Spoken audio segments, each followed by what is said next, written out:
What's up, y'all? This is Be Better Than Your BS with Risha Grant, the people's champ. No fluff, no filters, just real women with real receipts. Talking leadership, life, pressure, purpose, and what it really costs to show up fully. Whether you're climbing the corporate ladder or building something of your own, if you've ever felt too much for some rooms and not enough for others, pull up a chair. These conversations are for you.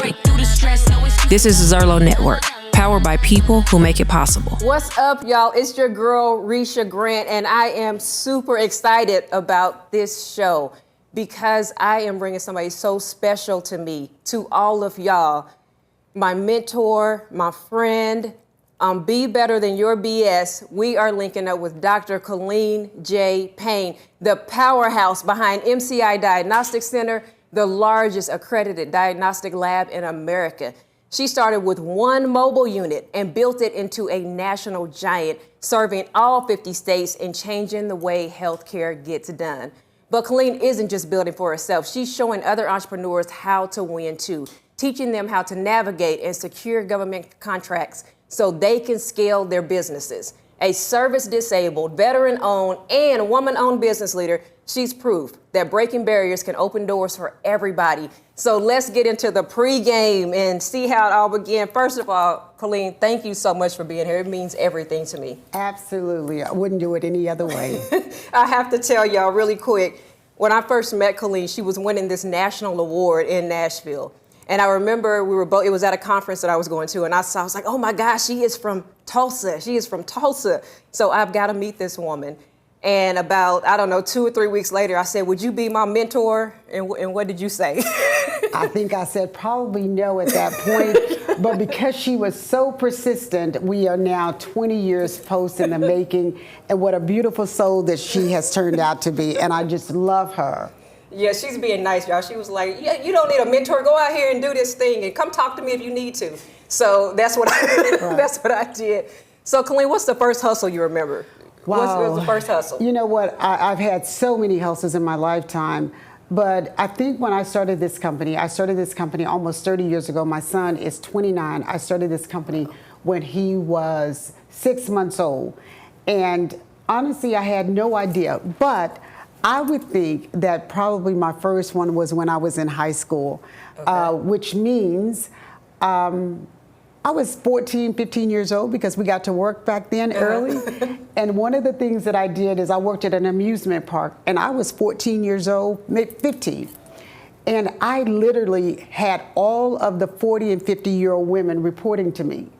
Oh, and wow. Exactly. So I was doing the most at that facility in Oklahoma, Frontier City, and I was working overtime. I was doing the most. So you have been this way your entire life, because I gotta tell y'all, this is the hardest working woman in business. I mean, holidays, I would drive down the street. I used to live close to her office. I would drive down the street, her car was there. Weekends, her car was there. So you have been working like that your entire life? You know what? I have. And many years ago, I wrote a book. And sometimes when you write a book, it makes you recount what you've done in your life. Mm-hmm. And so I remember that. I recall that because I thought I just woke up one day and started an entrepreneur journey. But at the end of the day, it wasn't so. Yes. It was more so in terms of I've been doing this a long time. Yes. And the name of your book, please. Interesting. I did it my way and it worked. Yes. And you know what? Now I can say it's still working. So Colleen, let's back it up a little bit. Tell us about the journey, because I think it's so interesting. I said in the intro, you literally started with one mobile truck and now have the largest diagnostic lab in the country. Can you talk a little bit about your beginnings? I can. So, by profession, I'm a nuclear medicine technologist, trained, graduated from the University of Texas Medical Branch in Galveston, Texas, but reared in Oklahoma and started at OU. And so I had an original idea that I used to see, as in my profession, I used to see all of the family members come up, because I did one of the highest level tests. It's sort of like the Cadillac, or I could say Rolls Royce of medicine in terms of cardiac. And I would watch all these family members come up to watch me either take their family's life, because I did a test called a myocardial perfusion scan, where we put you on the treadmill. And when you were on the treadmill, technically you could have had a heart attack. So oh, wow. it took a whole village. And I kept watching this over and over and over. And sometimes they say that the best entrepreneurship is what you do. So then I thought to myself, why not bring this technology to them? Why not look at how to bring this to rural Oklahoma? Instead of having a whole village come to me, I take the village to them. So that was the first thing that I did. And I started this company called Mobile Cardiac Imaging in 1998. I did a test called a myocardial perfusion scan. I had basically you would think a tractor trailer built on wheels out of Chicago. And it literally, I drove this truck around, so I was not only the technologist, I saved your life. If you had a heart attack, I'm gonna jump on you and pound your chest. I drove the truck, I fell out the truck. I had lots and lots of experiences. I wore coveralls, I drove this thing, and then I act like I got in there and had a beautiful day and saved your life. So that was how I started, and then it just emerged. You know, doctors would come to me and they would say, you know, can you add this? Can you add mobile ultrasound? And I don't think that I knew no. So I would say, you want me to do mobile nuclear medicine in a truck with a radioactive license to drive around the state of Oklahoma? Sure. Now you want me to do mobile ultrasound, drive around the state in 15 other vans? Sure. Yep. Then the hospitals would come around and say, hey, can you staff our hospitals? Okay, now you want me to drive around the van, save your life, drive around in 15 other vans with staff members, and then come back in and work in the hospitals and act like I was your staff, my team members. One of the funniest stories, I think, is when you were driving that truck right after you got it. I think you said Chicago, and a man was teaching her to drive the truck, but would not allow her to drive, and you kicked him out. Oh, absolutely. Kicked him out on the road. You remember that story? Yes. So amazing. I forgot about that. So I was in Chicago picking up this truck, and the truck had been sitting. Me and Reba McEntire was picking up a truck. And when the truck started, everybody clapped, and it was just a big parade, and I thought, this is amazing. Our truck started, everybody clapped, we drove out, and so now I haven't ever driven anything like that, so it was a huge truck. So on the way back, I had kind of a man's kind of man, and he was driving the truck, and I was thinking, I got patience. I got to do patience on Monday. I don't know how this thing works, but I'm on the ground. You had me in coveralls, and so we're driving back from Chicago, and I kept thinking, well, he's going to let me drive, and he kept saying, no, not yet, not yet. It's too busy, and I'm thinking, I got to drive this thing. So finally, I realized this man's man was not going to let me drive this truck that I paid $998,000 and $32 for. That part, that $32. He was not going to allow me to drive it. So I realized at that moment, it was a defining moment. And that defining moment was, you know what, you work for me. And if I had enough gumption to build a truck, have somebody give me $1 million to buy it. So I looked at him, and his name was Gary. I remember that. I said, Gary, this is what we're going to do. I'm going to make you. I didn't ask. I said, I'm going to make you pull over at the next station. I'm going to put you out. I'm going to call your boss. I'm going to get you fired, and then I'm driving on to Oklahoma. I said, that's how we're going to do this. I said, because if you do not allow me to drive this truck home in this traffic, I'm going to fire you. I'm going to get you fired right about now. So what do you, of course, that man's man do? Firing holds a whole different connotation because I had $1 million to buy the truck, so therefore I could get you fired. Yes. So that is exactly what happened. That was an interesting story. Yes. So tell us, who was the first person that really believed in you? I think that the first person that truly ever believed in me would have been my mother. Mm-hmm. So you see, I come from a large family. My mother in Oklahoma was a housekeeper.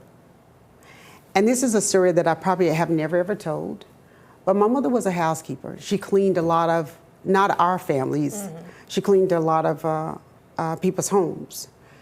And a rite of passage in that house was that when you got to be aged that you could go and work with her and help her, you would go. And so when it got to my time, my mother, I went.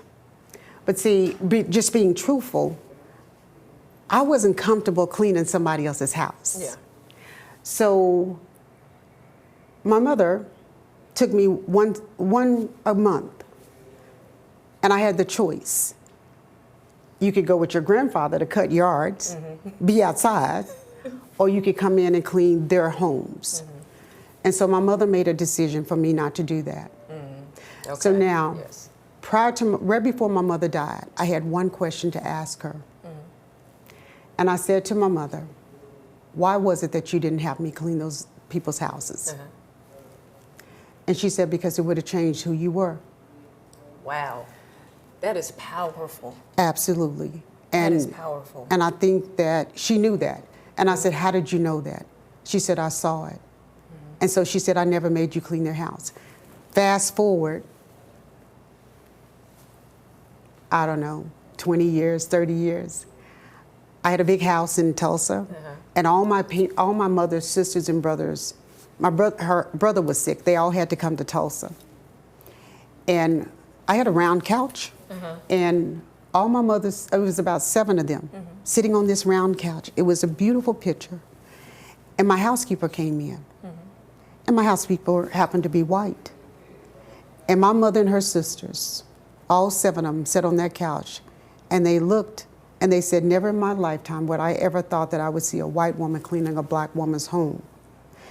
They never moved from that couch for 3 hours.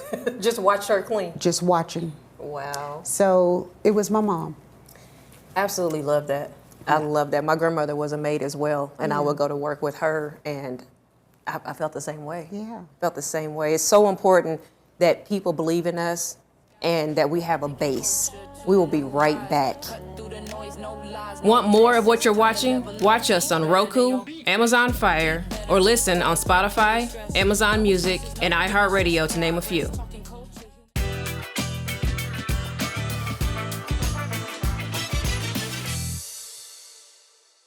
We've set the stage. Now it's time for the big moves.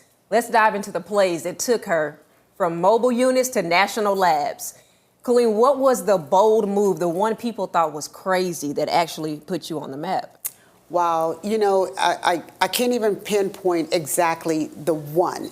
I think that I've done so many moves because, you know what, many years ago I heard, I used to speak on the national stages, and George Frazier of the Plower Network once told me, he said, what you did in Oklahoma is amazing.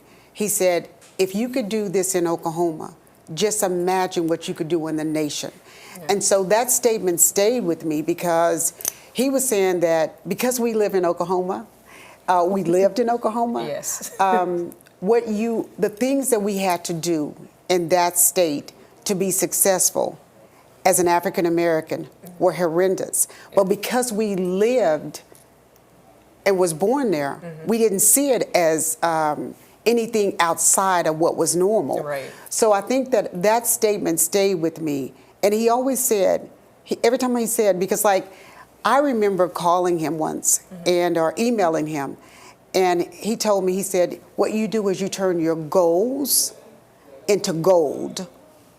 And I emailed him and I said, well, I'm going to be your next keynote speaker. Yes. Well, remind you, just Obama had just spoken. That wasn't happening. Some little girl from Oklahoma, right?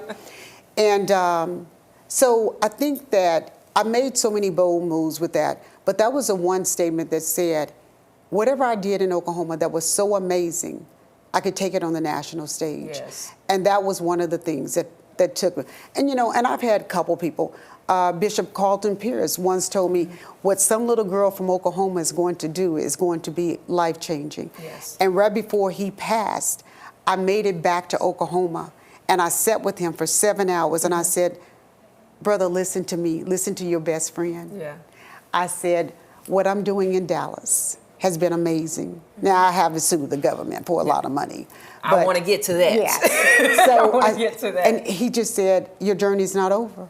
So, yeah, I've done a lot of that's probably the boldest move that I've heard in a long time. As we all know, things are crazy in our government.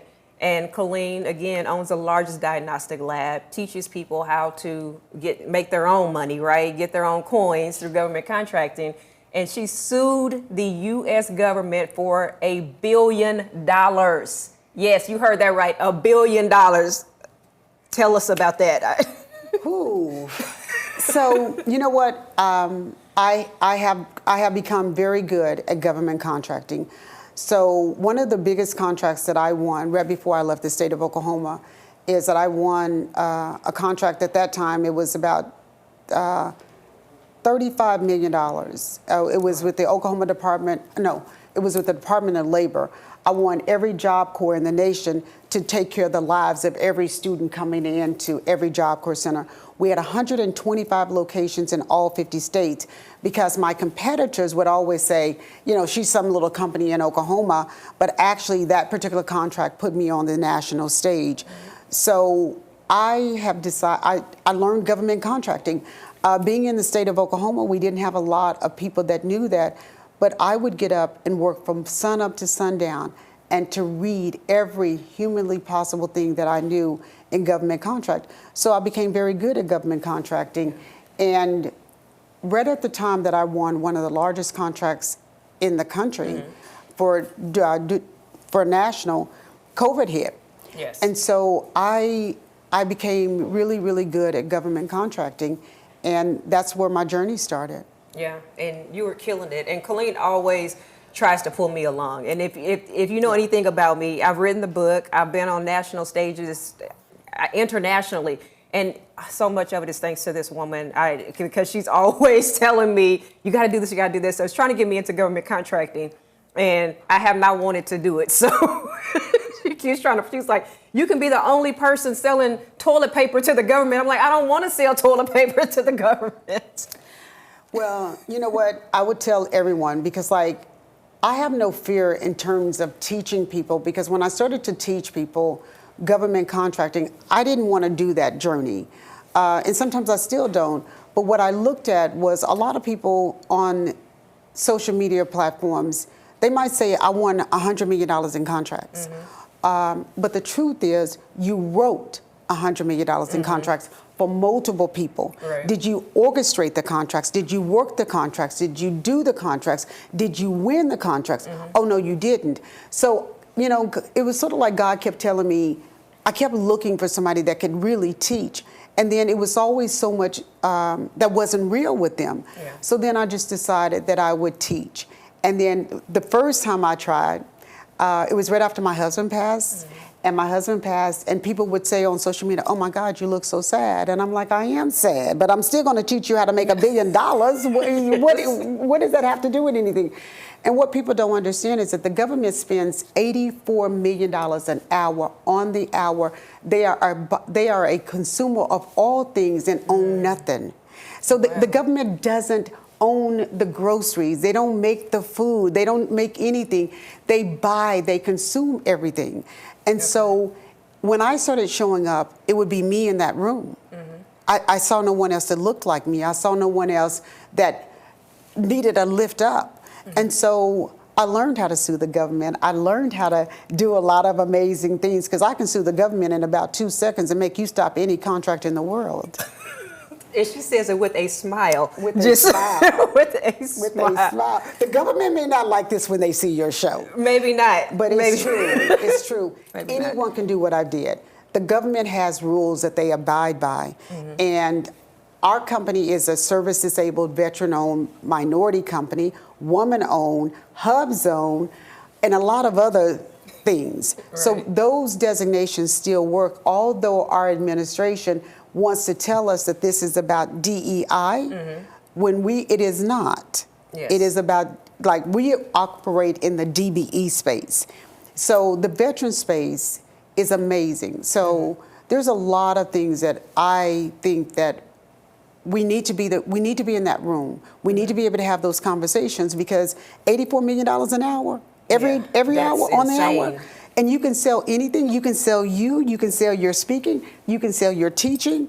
Like, whatever you want to sell to the government, it's amazing. I'll probably come talk to you about it now. It takes me a little bit. Yeah, it takes a little bit. I've been pulling. Yeah. Oh man, it's been one of the most amazing opportunities to be able to sit under you. But I have to ask you, at this stage in your life, in your career, are you balancing more? Is work-life balance actually a real thing? No. If you want to be successful? No. Okay, I knew you were gonna say. No. Why do you say that? Because it's such a big deal. People are like, I gotta have a job where I can have balance and I can have all of these things, the other things that are important to me. It can't just be all work. And I know you like to have a good time. I know you get out, all these things. But also, like, if someone said it, how would you describe Colleen? I'm like, oh my gosh. Colleen's a hustler. She's a hustler. She's gonna work. Like you had you know what? Of course, I'll answer this now. My favorite song is Rick Ross. Every day I hustle. And people used to say, That's you "Why all do day." you say that?" Because like you look at you ain't hustling every day. Like every day I got a different hustle game. Because like you know what? One of the things, and I taught you this a long time ago. I have never said that I am successful. I have never said that. You might read 1,000 things and say how successful I am, and you look at somebody that has made $100 million, that's success, Yes, right? yes, ma'am. I did get the first Rolls Royce in the country, too. Yes, I saw that. Yeah. Beautiful. So the Rolls Royce was kind to me. But I don't ever say that I'm successful. Why? Because you know what? The moment that I am successful is the moment that I stop hustling, the moment that I stop working, the moment that I stop trying to be better than what I was the day before, the moment that you can't look up to me and say, you know, she's successful. So if I wake up one day and I'm saying, oh my God, I'm just successful, what else do I have to do? I ain't got nowhere to wear my clothes because I can stay at home. Can I go home? Absolutely. Yeah. So I have never used that term for me. That and a is lot so of interesting. Right, a lot of people do. So life balance. You know, I'm from an era that like I know I hire people and they want balances. I used to use this statement like some of my older doctor friends, my cardiologists, because I was in cardiology for a long time. If you fell and had a heart attack on one of my older doctors' floor, Yeah. he gonna jump on your check and he is going to save you immediately. Right. But he had a son. That son had life balances. You have a heart attack in front of him in his office, he gonna call 911 to come get you because he's going to his kid's baseball game. That's the difference. And so, but see, success really don't live there. I don't know that you can find anyone that is truly successful, you know, that can just stop. You know, many years ago, Steve Harvey was berated because I think he said something like, you know, it's 24 hours in a day and he's working, you know, 18 or something like that. And so many people came for him. Right. But the life of an entrepreneur is not the life for the weak of heart. So you got to choose it. Like you got to really want it. You got to choose it. And you know what? I speak a lot. Well, not so much anymore because like you have to know somebody that knows somebody. But one of the things that I always tell people, man, if you're in my line and you telling me that you want to go home at 5 or you want to have lunch with somebody every day, you and we're not equally yoked. I have no conversation for you because that is not the life of an entrepreneur. And this woman don't believe in lunch, y'all. Let me just. Oh, yeah. She does not go. She said when I came into her life, she went to lunch a couple of times. This woman works through lunch. Right. Guys, I think entrepreneurs have things that are insane with us. Like Risha has some things that are insane. If you are an entrepreneur, you have some insanity to you. I used to think that I was normal. Guys, I wrote a book the first book I wrote was in 2007. I don't go to lunch with anyone. You can be the president. I'm not going to lunch with you. I will set my office up to where you have the most amazing 5-star course in my office, but I'm not effective at lunch. I've never been effective. I think maybe since I probably in 30 years have maybe gone to lunch maybe 20 times, maybe. But whereas Risha goes to lunch all the time, I'm thinking about, I'm just trying to figure out the business while you thinking like, are we getting coffee and dessert? I'm thinking, did I win? Because if I'm going out, I'm coming home with the business. But I can't do that when you're thinking, are we getting dessert? And I'm thinking, did I get the contract signed? So it's easier for me just to say, listen, You want to play with me? Just come to my office. We'll have lunch. Like, it doesn't matter if I get the business, but if I go out, I'm getting the business. So. Okay, y'all. Yeah. You heard it. Yeah. No lunch. We will be right back. Want more of what you're watching? Watch us on Roku, Amazon Fire, or listen on Spotify, Amazon Music, and iHeartRadio, to name a few.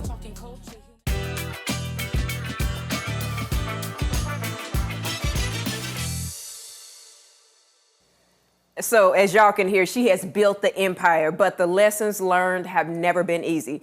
Colleen, you once told me that the same hustle it took to make your first 5,000 is the same hustle needed to make your first 50,000, and the same for the first 50 million. But you keep crushing the BS and carrying the wisdom forward. So, question for you: are you in love with the grind? You know, I think that I am. You know, I'm in love with the processes, because, like, you know, I think that as an entrepreneur, someone once told me that they said, I don't give enough love or credence to the fact that I've been in business for 30 years, never had any issues, and most people don't make it that long. Right. And so, you know, I think that what else would I do? Yeah. I've had so many companies, of course, over the years. Right. Like, you know, I've got so many business tips. Like every year in December, I would start a new LLC, a new company. I remember you said, yes. Every year. And why would I do that? I did that because I never knew what I would start the next year. So I went to a season that I used all my initials. I used my son's initials, my husband's initials. I didn't have any more initials to go. I just started putting them together because I had so many companies. But the thing was, on that, that company may not have existed today, but then all of a sudden, maybe I drop a real estate deal in that. Right. Or I had all those real estates and you know, so you just never know what you needed it for. I don't really do that now because it's like the one company that I have, I think I have maybe 3 or 4, that we good. Yeah. Like I don't need to keep starting. No, I do not need to do that. But do I teach that? Do I tell people this is what I did and this is why I did it? Right. So I am in love with the fact of like being able to create something from the ground up. Although I'm still from Oklahoma, I live in like a little area. I like to grow stuff from nothing. Yes. In my backyard, in my neighborhood, I still grow greens. Yes, I love a garden. Right, it's the same too. thing. Exactly. I love to see it come out the ground like, oh, I did that. And that is how business is. Right, because you're growing something from nothing. And although I don't even like half the stuff that I grow, the concept is I'm growing something from nothing, but I'm able to take that growth and give it to someone else. Right. So, and you have done that. And I want to thank you in front of the world, because I had a tangible person that I could look at, a black woman, and say, she's doing that. I can do it. Because you don't get to see that a lot. You don't get to you don't get to stop by somebody's office and cry and say, a lot of those days. Yes, and say, Colleen, this is happening. I got to tell y'all, Colleen would shut the door. Now, what's going on? Why are you crying? What is happening right now? And I would tell her some story, and she always had this piece of advice for me that it was off the cuff, off the chain. I remember there was a guy that I needed to fire at the time, but we were doing a huge event. And Colleen, first of all, y'all, she ain't got a lot of patience. So she's sitting there looking at me like, hurry up with the story. And I'm telling her what happened. And she said, you don't cut your nose off to spite your face. You're going to keep this guy until this event is over. Then you're going to let him go. Right. And I've learned so much from you. And I have so much appreciation for you because you did it. And there are so many people that look like us that can look up and say, I did it. And so for me, now I can reach back and pull up. And so I truly appreciate that. So I want to know at this stage in your life, we all still carrying the BS around. What's the BS you're still working through? You know, although, thank you for that. Although I've been in business almost 30 years, you know what? Success is never owned. It's always rented, right? Yes. So you only rent it for a time. And I think that no matter what industry you choose to go in, as a black woman, our faith is much harder. you know, a lot of times people hear stories that we don't get the income. I've made hundreds of millions of dollars, right? It's a rare occasion that you can go in and be able to sign on the company's name, saying that we have to be more. Yes. Okay, like, I don't live in that space anymore, because when I walk through, I walk through. I am unapologetic for who I am, because I tell people all the time, if you're going to tell my story, tell the real story. But for me to be beholden, because I've done my life, and I've done my life very well. You've done your life, and you've done exceptional. But in some spaces, we still have to act like we just started. Right. But see, I don't walk like that anymore.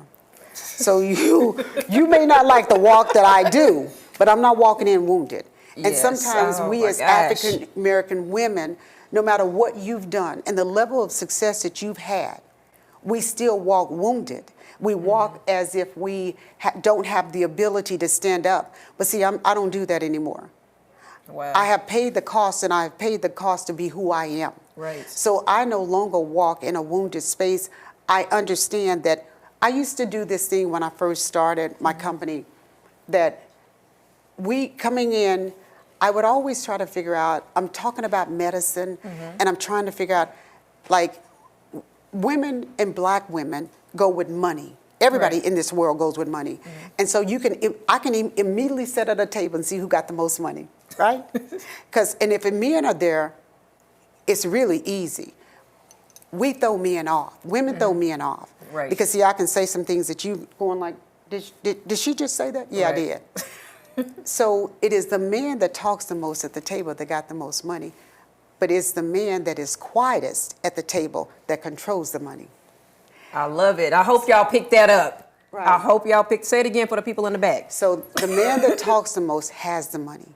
But the man that is the quietest is controlling the money at the table. I love it. So I always I'm always 90% the only woman at the table. So I'm looking for those two things. The man that talks the most, not interested. Where's the money man? I'm going to talk to you. You know, and you're making me think of a story with you and Donnie. Donnie is Colleen's husband, passed away not too long ago. And a bank was courting your business. And the banker kept talking to Donnie only. And what did you do? I could have done a lot of things in that point, but it's simple. A lot of times when we are at the table, people forget that just because you're with a man doesn't mean that man controls the money. Right. So if I get up, everybody at my table better get up and push back, because I'm out. And she was out. Yes. So those are things that we've learned to be who we are on these journeys, because Right. people want to discount us so fast. Right. But you are controlling. And even now, it's sort of like Oprah in my office. Like, I have a round conference table that sits 10. And if, like, you're not going to come in and sit in my chair. Like, I ain't even got to tell you, like, if you sit in my chair, I ain't got nowhere to sit. Because, like, where am I going to sit, right? So there's rules to us. I mean, Yes. we just have rules. And I think that there's a lot of things that I do on a daily basis that make my life, because, like in business, I know what I'm going to do. I know how I'm going to react. It's the same as you. And that's why I said most entrepreneurs have things that we get up and we live by. We may not show it. Like, I couldn't be honest about the fact that I'm not going to go to lunch with you. Or I'm not, like, or you call my office and you say she's got a lunch date. Everybody in my office would go, who? She doesn't go to lunch. I got a call. I'm like, no, she goes to lunch with me. Yes, yes, you can say that, and they'll be like, or, so those are just things that we've learned to be who we are. Right. But we're unapologetically not at this point saying that we are sorry for who we become. Right. And I think a lot of us don't know that we don't have to be below any of our counterparts. Yeah. Sometimes they still want us to do that, and I think that those are problems. Yeah, they are huge problems, but they are problems that I think people continuously experience. And now we're in the internet world. Yes. And we didn't build our businesses in the internet world, where you can supposedly make $50,000 in 30 days. Right.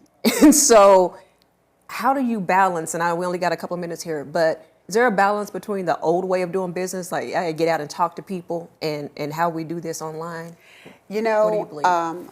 again, I believe that some of my things that I've done that has worked. I have had over 200 or 300 sites in this country. Wow. And like with Job Corps, I had 125. I have the Library of Congress and a whole bunch of weekend warrior contracts that we support on blood. And you know, I think if you do a really good job, however you chose to do business and the success, I've merged, I've morphed, and I've learned to do things differently. But I have over 200 or 300 sites in the nation. I haven't walked into any of them. Gotcha. So you can do business the way that you're supposed to do business as long as you're doing good business.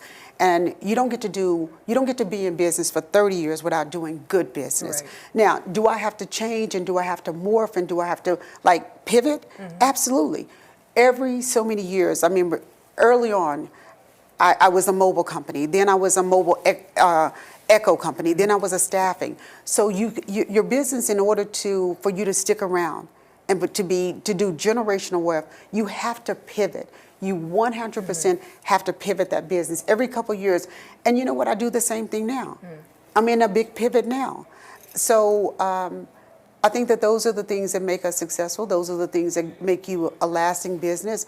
I think that sometimes it's really difficult for African American woman-owned companies to really go to those next levels, because funding issues and stuff like that. Yeah. And you look at me, I'm one of the most successful women coming out of Oklahoma. Right. But coming out of the U.S., like let's just go ahead and open that up.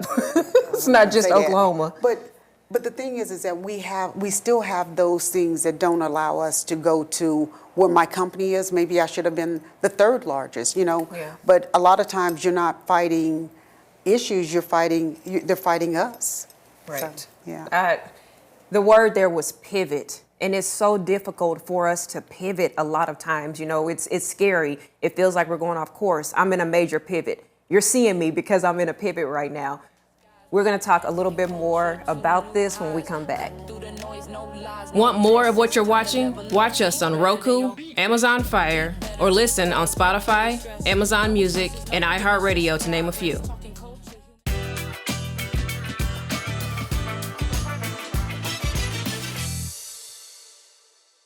We've run the plays and broken it all down, but now the game is in overtime, so these are going to be quick hits, no filter. What is your guilty pleasure TV show or movie that people would never guess that you love? Color Purple. I kind of want to get into that a little bit. Why? Because it just showed the real side of women. Yes. And living on your own path, not standing on your own. And going through it to get to it. Yes. Exactly. What's your go-to stress reliever when life gets heavy? You know, I've always learned, I go to me. I go to me because I have to identify what the issue is. Because I have to do my own self-help, because a lot of times we don't identify what the core of the problem is before. And if you can't identify your own issue or what that stressor is, it can't be relieved. So I have to do that first. Okay. I have to identify what is causing me the initial stress. And once I can do that, I can walk through it. Okay. Yeah. Now, if your personal culture, which is the vibe you carry when you walk in the room and the impact you leave when you walk out, had a theme song, what would it be? Listen, I've already said it. I still go off. Every day I'm hustling. Every day I'm hustling. Absolutely.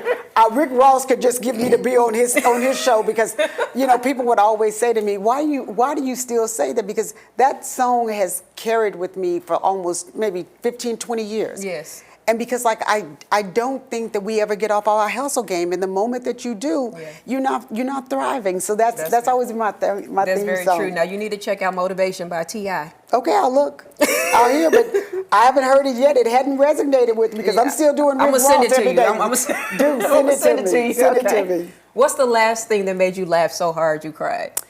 Man, every day you would think that I know I sat here like, oh, okay. Man, I laugh so hard. Life is just a bowl of cherries with me every day, because I get up, I have a routine. I get up at 6:19 every morning. Why 6:19? I don't know. Okay. I don't know. Okay. But that's what time I get up. Okay. The clock just goes off at 6:19. My coffee, I have an automatic Starbucks in my house. I have it come on at 6 o'clock. I get up at 6:19. I have coffee, and then I read. I probably from 7 o'clock. I like to have my peace, and then from like 7 to 9, I take the worst calls of my day. Every day. The worst calls. And then I take the last worst call on my way to my office. And then when I get to my office, I will finish that, whatever that call is that I do not want to make. And then that starts my day. So you know what? I've always heard that. Do the hardest stuff first. Yeah, because the rest of it, I never know. I always have ideas where I start. I have an idea of where I'm supposed to end. Right. But I'm a taskmaster. Whereas I can get everything done in my whole day in 2 hours. So for the last 20 plus years, from 5:30 to 7 at my office is when I get my entire day done. Oh, wow. Because everybody's gone. So I laugh often. You know, I love that. It would seem as though because of the death of my husband that I wouldn't laugh as often, but God saw fit to give me happiness And that's what back. I want to ask you. How has grief impacted you? You know what? That guy was my ride and die. I already know. Yeah. I already know. That guy was probably my soulmate. Now, true in fact, with Mr. Donnie would always say, I'm not his soulmate because he probably wanted something different. I ain't got no issue with that. No issue with that. I would ask him every year, am I your soulmate yet? He was like, no. I love Donnie. I'm telling y'all, she's my mentor, but Donnie is who helped me get business with Colleen. Donnie would be like, I got you, Risha. Donnie fought for all of y'all. Donnie would fight so much, and he was like, you got to talk to them. So, yeah. But, so grief took its toll. But you know what? And I said in my house, but you know what saved me? Honestly, it was my son. My son, I listened to, I only have one child, and one day my son would call me. And his changed. He would say, I'm so sorry that I didn't call you. I'm so sorry that I didn't come by. I'm so sorry I didn't come to dinner. I'm so sorry I didn't do this. And then I had to stop. And I had to go, whoa, why are you sorry all of a sudden? But I think what I saw in him was he was sorry that he couldn't be my husband. He couldn't be there. And I realized that I was impeding his life. And so it was my son that every time that he talked to me, Mom, I'm sorry I didn't come over. Mom, I'm sorry I didn't come to dinner. Because see, I'm like, regardless of what you see, I'm old school. On Sunday, I'm like your grandma. I'm cooking dinner every Sunday. You can just drop in. Oh, and I missed that. Yeah. Colleen put cinnamon rolls online, and I'm like, Colleen, I'm texting. I'm on my way over. She's like, come on. Yeah. So from that standpoint, grief was difficult, but it was my son that said, like, you got to pull up. Now he will say I didn't do it that way, but every time I heard him. And so what I did was I went to work. When my husband passed, man, I worked 24/7. That's how I was able to sue the government because I got smarter and smarter. So, but it was tough. But my son pulled me out because I didn't want to impact his life. Right. And I was impacting his life. Okay. So, yeah. Okay. Is there one daily habit that keeps you sane? Coffee. Okay. I don't let you approach me, and I don't approach you before I had my coffee. And by the time I get to my office, listen, I've already had 2 cups of coffee. I don't even probably like coffee, but what it is if you see that I have not had my coffee and I have not set my purse down, and you approach me, really? That's how we doing this morning. So it is just a coffee at my office is just a time. That's it. So that's a daily habit. I hate coffee. With tea. I'm a tea drinker. Okay. I'm a tea drinker, but I cannot get with coffee. So even if you don't drink coffee, what it is, it's not that I like coffee like that. It's the approach. Because like my staff, I got a lot of them. So they know that if I'm not drinking coffee, like she ain't ready to have a conversation yet. And so it allows me to come in, sit my things down, do me, decompress while I'm walking in. Because remember, I didn't get the worst call of my day coming in. Right. So when I walk in, so they watch how I put my purse down. It's just a lot of. What does your staff think about you? What's your vibe with them? So you know what? I'm very lucky. When I moved from Oklahoma to Dallas, And I would think that my staff loves me because 26 people move with me. I didn't know that. Okay. Yeah, everybody in Oklahoma. Okay. I had moved here to Dallas, and I decided that I had won so many contracts in Texas. I won FEMA, I won the state, I won COVID testing. I had a lab at the airport. Go figure. So we were winning all these contracts, and then I wasn't quite here. Right. But what ended up happening is I only have one child, Right. and that guy loves Oklahoma, and so he didn't want to come. So when he decided to come, and he didn't go home, I realized I could move. Right. Because I wasn't gonna leave him. Yeah. So, like, y'all, he's not like 15 or 16. This Yeah, guy he's is like grown. 29. He's not a kid. So when he came, so I went back to Oklahoma, and I said, you know what? I'm gonna move my company to Dallas because Dallas was more favorable to me. Right. We didn't have the issues that we have in Oklahoma. Right. And so I had a big meeting at my table, and somebody raised their hand and said, can we go with you? And I went like, can you go with me? I was like, yeah. And then somebody else raised their hand and said, can they go? And so I said, tell you what, I'll be here for 24 hours, and all those that want to go, I'll take care of you for 6 months. I'll move you to Dallas. And the deal is this: if you don't like it, you can always come back home, right? Yeah. And so just about all my staff moved with me. Oh, wow. I did not know that. That's pretty amazing. Yeah, they all moved with me and stayed. And a lot of them have gone back to Oklahoma because some of them, the women, they were married. Their husband let them go and got me a footing here in Dallas, and I'm forever grateful for them. And I took care of them. So, and my current staff, you know what? I think I have a really good staff. That's awesome. It's really important to any Yeah. success. So what's one book, podcast, or show that changed how you see the world? Or is there one? You know, she leaves me speechless because I would say that, you know, coming from where we came from, Risha was the first person that ever asked me to be to mentor her. And I never saw anyone that looked like me, that made money. And then when I wrote the book, I had to realize that it was my mom, because my mother sold Mary Kay, Glover, everything out of the back of her trunk, Avon. She was the first entrepreneur that I saw. So we didn't come from an environment of mentorship. Right. And I didn't even know what that was until Risha came up and said, can you do that?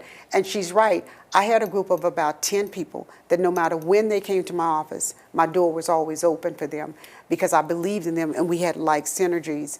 So, you know, I've always tried to I don't know that I have one book or one podcast. I think I've had nuggets in my life of people that dropped into me because I'm still old school in that way that I can't mentor the world. And I try to do a little bit on social media, but I don't know that I have that. I think that I have done better in giving that to other people versus me being a recipient of that. Right. And here's the thing, I didn't know she had those others. She kept that a secret. So I didn't know about the other ones. I'm sorry. Yeah. I'm sorry. If you could leave your audience with one word that sums up how you live, what's that word? So, you know, sometimes people always ask they used to ask this question, and I think it's such a significant thing. If you could tell your 16-year-old self something, what would you tell them? What would you tell yourself? You know what? At the end of the day, we go through life struggles. We have ups and downs. And especially when you get into this entrepreneurial space, you know, what I would tell myself, and every time that you pivot, every time you go through a growth spurt, I would tell myself the same thing. It's going to be okay. It's gonna be okay. It's going to be okay. Y'all just heard gotta- it. yeah. It is going to be okay. Colleen Payne Neighbors didn't just build a business, she built a whole movement. She showed us that you can start from scratch, scale it to the top, and still reach back to pull others up. That's the kind of leadership that shifts culture. Her story reminds us that success isn't about titles or trophies. It's about how you show up, the impact you leave, and the doors you open for somebody else. That's what being better than your BS is all about. So take notes, take action, and keep showing up with that same energy. And until next time, I want y'all to keep it real, keep it bold, and keep being better than your BS. Now be better than your BS. Got a mirror in the mind, reflecting the test. What's the truth in your soul? What's the lie you suppress? Peel the layers back, onion of success. Gotta shed that old skin, no time to regress. From the boardroom table to the block finesse. Risha breaking chains, sparking thought, no less. Want more of what you're watching? Watch us on Roku, Amazon Fire, or listen on Spotify, Amazon Music, and iHeartRadio, to name a few. Beat better, beat bold, break through the stress. No excuses, no limits, just